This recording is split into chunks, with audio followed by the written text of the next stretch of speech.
Welcome to Harpriya's media. ఉమ్మడి ప్రకాశం జిల్లా విషయంలో సీఎం జగన్ కఠినంగా ఉన్నారా? మాజీ మంత్రి బాలినేని శ్రీనివాస్ రెడ్డిని పక్కన పెట్టినట్టేనా? ఎంపీ మాగుంట శ్రీనివాసులు రెడ్డిని సైతం తప్పించినట్టేనా?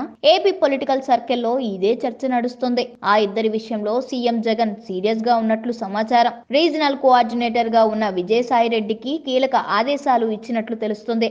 మాగుంట శ్రీనివాసులు రెడ్డి మరోసారి ఎంపీగా పోటీ చేయాలంటే కొన్ని రకాల షరతులను విధించినట్లు సమాచారం. బాలినేని ప్రత్యేకంగా పిలిపించి మాట్లాడే ఉద్దేశం లేదని తేల్చి చెప్పినట్లు తెలుస్తోంది. తనంతట తాను వచ్చి కలిస్తే మాట్లాడతానని, లేకుంటే మాత్రం వదిలేయండి అని విజయసాయిరెడ్డికి ఆదేశించినట్లు తెలుస్తుంది. ఒంగోలు ఎంపీ సీట్లు తనకు కేటాయించాలని వైవి సుబ్బారెడ్డి కోరుతున్నారు. అదే సమయంలో బాలినేని శ్రీనివాస్ రెడ్డి, మాగుంట శ్రీనివాసులు రెడ్డి వచ్చే ఎన్నికల్లో పోటీ చేస్తారని పదే పదే చెప్పుకొస్తున్నారు. మాగుంట శ్రీనివాసులు రెడ్డితో కలిసి పార్టీలో విభేదాలకు ఆజ్యం పోస్తున్నారని జగన్ భావిస్తున్నట్లు తెలుస్తోంది. ఇటీవల అదే జిల్లాకు చెందిన ఇద్దరు మంత్రులు ఆదిమూలపు సురేష్, మెరుగు నాగార్జునలకు నియోజకవర్గాలను మార్చిన సంగతి తెలిసిందే. అలా మార్చిన నియోజకవర్గాల్లో ద్వితీయ శ్రేణి క్యాడర్ ను బాలినేని నియంత్రిస్తున్నారని హైకమాండ్ కు ఫిర్యాదులు వెళ్లాయి. దీనిపై జగన్ చాలా సీరియస్ గా దృష్టి సారించినట్లు సమాచారం. ఏపీ మాగుంట శ్రీనివాసులు రెడ్డి వచ్చే ఎన్నికల్లో పోటీకి సిద్ధపడుతున్నారు. తనకు కాకుంటే కుమారుడికైనా టికెట్ ఇవ్వాలని కోరుతున్నారు. కానీ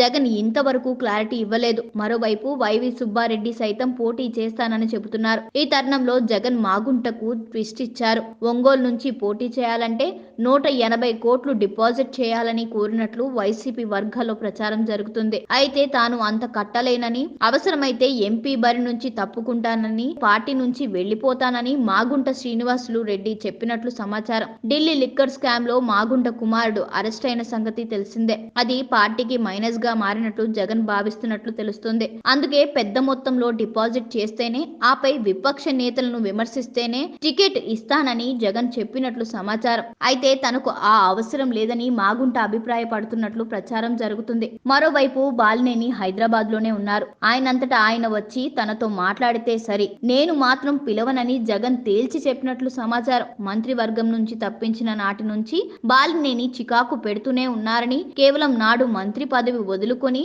తనతో నడిచారన్న కారణంతోనే ఆయన ఇన్ని ఇబ్బందులు పెడుతున్నా క్షమిస్తున్నానని, ఇక సందేహించాల్సిన పని లేదని, రాష్ట్ర వ్యాప్తంగా మార్పుల్లో భాగంగా కీలక నిర్ణయాలు తీసుకుంటున్నానని విజయసాయిరెడ్డి వద్ద జగన్ ప్రస్తావించినట్లు తెలుస్తుంది. ఈ పరిణామాల క్రమంలో ప్రకాశం జిల్లాలో పార్టీలో భారీ ప్రక్షాళనకు జగన్ సిద్ధపడుతున్నట్లు సమాచారం. అదే జరిగితే మాజీ మంత్రి బాలినేనితో పాటు సిట్టింగ్ ఎంపీ మాగుంటకు దాదాపుగా పక్కన పెట్టినట్లే అని తెలుస్తుంది.